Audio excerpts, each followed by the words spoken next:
हरियाणा के रोहतक जिले के बोहरमठ के मुखिया और अलवर सीट से सांसद बाबा बालकनाथ का राजस्थान का सीएम बनने का सपना चकनाचूर हो गया है।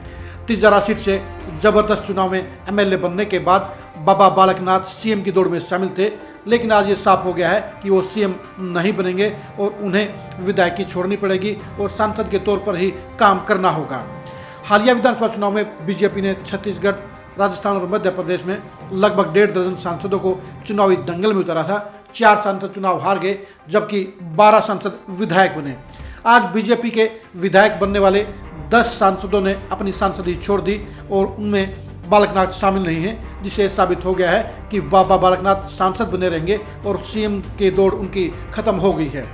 बीजेपी के जिन सांसदों ने आज इस्तीफा दिया है उनके नाम हैं नरेंद्र सिंह तोमर, प्रहलाद सिंह पटेल, राकेश सिंह, राज्यवर्धन सिंह राठौर, दिया कुमारी, उदय प्रताप सिंह, किरोड़ीलाल मीणा, रीति पाठक, अरुण साव और गोमती साई।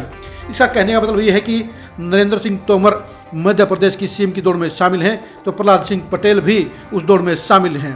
राजस्थान की सियासत में राज्यवर्धन सिंह राठौड़ और दिया कुमारी दोनों का ही सांसद से इस्तीफा देना ये साफ कर गया है कि दोनों प्रदेश की पॉलिटिक्स में सक्रिय रहेंगे और दोनों को बड़ी जिम्मेदारी दी जा सकती है। लेकिन इस सूची के अंदर बाबा बालकनाथ का नाम शामिल नहीं है, जिससे साफ हो जाता है कि वो सांसद के तौर पर बने रहेंगे और उनका सीएम बनने का सपना टूट गया है।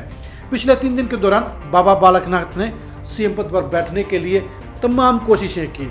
वो उत्तर प्रदेश के सीएम योगी की तरह राजस्थान का सीएम बनना चाहते थे, वो राजस्थान में उसी तरह का धूम धड़ाका करना चाहते थे जो यूपी में योगी कर रहे हैं। लेकिन कहीं ना कहीं बीजेपी हाईकमान के फ्रेम पर बाबा बालकनाथ फिट नहीं बैठे हैं, इसलिए उनकी सीएम पद की दावेदारी को गंभीर नहीं माना गया और इसीलिए उन्हें सांसद के तौर पर एक्टिव रखने के लिए कहा गया है। वो सांसद के तौर पर जिम्मेदारी निभाते रहेंगे। बाबा बालकनाथ को लेकर हरियाणा में भी काफ़ी चर्चाएं थी, काफ़ी क्रेज था, क्योंकि बाबा बालकनाथ महेंद्रगढ़ जिले के गांव से संबंध रखते हैं और इसलिए हरियाणा के लोगों को इस बात की जिज्ञासा थी कि क्या उनका एक बेटा राजस्थान का सीएम बन सकता है।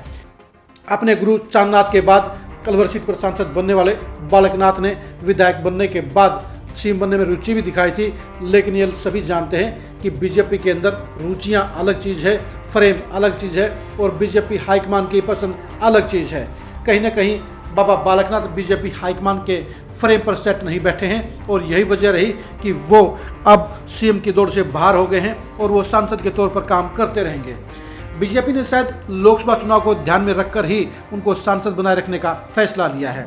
अलवर सीट बेहद संवेदनशील मानी जाती है, यहाँ पर मुस्लिम वोटरों का भी एक बड़ा रोल रहता है, इसलिए 2024 के लोकसभा चुनाव में इस सीट पर जीत दर्ज करने के लिए कहीं ना कहीं बाबा बालकनाथ को सांसद के तौर पर कायम रखा गया है। ये बात सच्चाई है कि बाबा बालकनाथ ही अलवर सीट पर बीजेपी के सबसे जिताऊ प्रत्याशी 2024 में इकलौते हैं, इसलिए बीजेपी हाईकमान अलवर सीट को लेकर कोई रिस्क नहीं लेना चाहती और इसी के मद्देनज़र उन्हें सांसद के तौर पर कायम रखा गया है।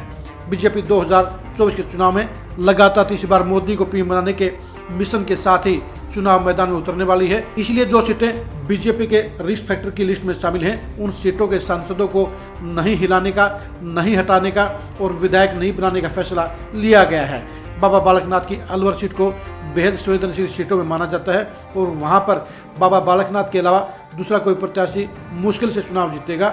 इसी के मद्देनजर ही शायद बाबा बालकनाथ को ही सांसद के तौर पर रहने का आदेश जारी किया गया है।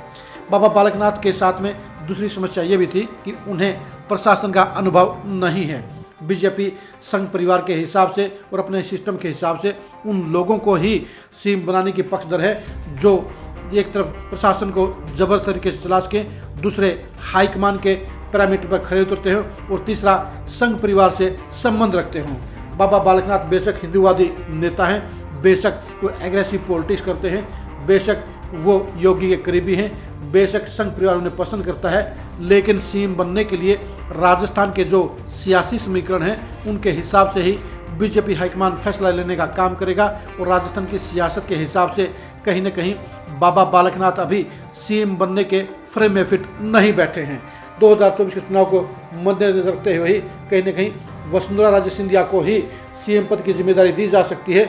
इसके अलावा राज्यवर्धन सिंह राठौड़ और दिया कुमारी को भी सरकार में अहम पद मिल सकते हैं।